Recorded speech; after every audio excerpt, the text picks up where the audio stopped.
ఓం శ్రీ వాసవి కన్యకా పరమేశ్వరీ దేవ్యై నమః.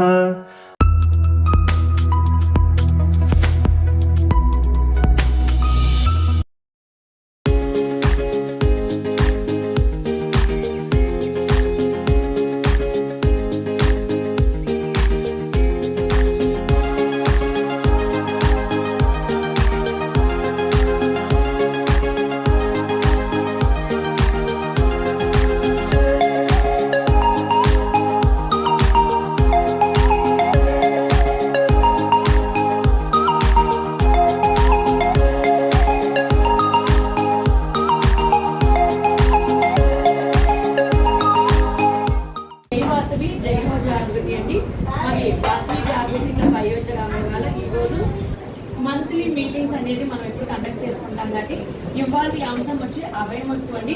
Last meeting లో అభయమస్తు అంటే ఏంటి అనేది క్లుప్తంగా మామూలుగా చెప్పాను, అసలు స్కీమ్ గురించి ఏంటని. కాకపోతే ఇవాళ విపులంగా కొంచెం చెప్తున్నానండి. ఇది వచ్చేసేటప్పటికి మనకి ఏదైనా అనివార్య కారణాల వల్ల రిస్క్ ఏదైనా జరిగితే అది పెద్ద వయసు అవ్వచ్చు, చిన్న వయసు అవ్వచ్చు, వయసుతో నిమిత్తం లేదు కాబట్టి అభయమస్తు స్కీమ్ అనమాట అది. సో 3000 మనం పే చేయాల్సి ఉంటుంది. ఈ స్కీమ్ మెయిన్గా వచ్చి మెంబర్షిప్ వాళ్ళకేనండి. మన వాసవి జాగృతిలో మెంబర్షిప్ ఎవరైతే ఉందో వాళ్ళకే అనమాట. ఆ 3000 కట్టి లైఫ్ మెంబర్షిప్ తీసుకున్న వాళ్ళకి ఇది ఎలిజిబిలిటీ అనమాట. అయితే దీంట్లో కూడా 3000 పే చేస్తారు. 3000లో 1000 ఏంటంటే మీకు అక్కడ మెయింటెనెన్స్ కింద తీసుకుంటారు ఆఫీసు. తర్వాత 2000 మీ అకౌంట్లో అది బ్యాలెన్స్ అనేది ఉంచుకోవాలి. ఎవరైనా కనుక అనివార్య రిస్క్ వల్ల ఏదైనా జరగానే జరిగితే కనుక ఒక్కొక్క పర్సన్ నుంచి 200 తీసుకొని ఆ చనిపోయిన వారి కుటుంబ సభ్యులకు ఇస్తారు. సో దీంట్లో నామినీ పెట్టే కూడా ఉంటారండి.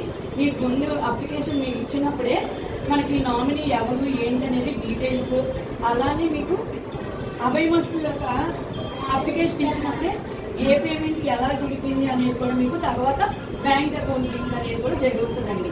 సో ఇదనమాట. ఇవాళ ఒక విశేషమైన మన వాసవి జాగృతిలో అయోధ్యరామయ్య నుంచి 3 అభయమస్తులు అప్లికేషన్స్ నాకు అందినాయండి. సో ఇది త్వరలోనే మనం హెడ్ ఆఫీస్కి పంపించడం జరుగుతుంది. జై వాసవి, జై హో జాగృతి.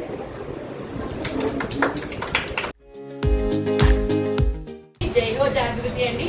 మరి నిన్న అనగా గురు పౌర్ణమి రోజు మన వాసవి జాగృతి క్లబ్ అయోధ్యరామయ్యలో ఏం మొదలైందండి? షాపింగ్ డే మొదలైంది. మాకు నిన్న షాపింగ్ డేలో మేము కాంపిటీషన్ కూడా పెట్టడం జరిగింది. వాటిల్లో విన్నర్స్గా 2 గెలుచుకున్నారండి. ఒకళ్ళు వచ్చి ఎమోజెస్ కానీ అన్నీ కూడా కొలాజెస్ డిఫరెంట్గా చేశారు. ఒకళ్ళు వచ్చి వాళ్ళ ఐడెంటిటీ కూడా డెఫినెట్గా బిజినెస్ ఫ్లైయర్లో వాళ్ళ ఐడెంటిటీ అంటే ఫోటోలు కూడా జతపరిచి 2 కూడా మా షాపింగ్ డే ఇన్ఛార్జ్ అయిన లావణ్య గారి సమక్షంలో గిఫ్ట్స్ అయితే అందుకున్నారండి. మరి ఇంకా మీ అందరు కూడా ముందుకు వచ్చి ప్రతి బుధవారం మీకోసం పెట్టిన షాపింగ్ డేని వినియోగించుకుంటారని చెప్పి ఆశిస్తున్నాను. జై వాసవి, జై హో జాగృతి.